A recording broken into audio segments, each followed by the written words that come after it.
धर्म्याणि देवि सकलानि सदैव कर्मान् यत्यादृतः प्रतिदिनं सुकृती करोति स्वर्गं प्रयाति च ततो भवते प्रसादाल् लोकत्रयेऽपि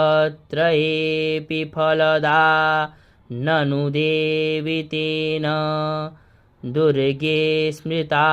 हरसि भीतिमशेषजन्तोः स्वस्थे स्मृता मतिमतीव शुभां ददासि दारिद्र्यदुःखभयहारिणिका त्वदन्या सर्वोपकारकरणाय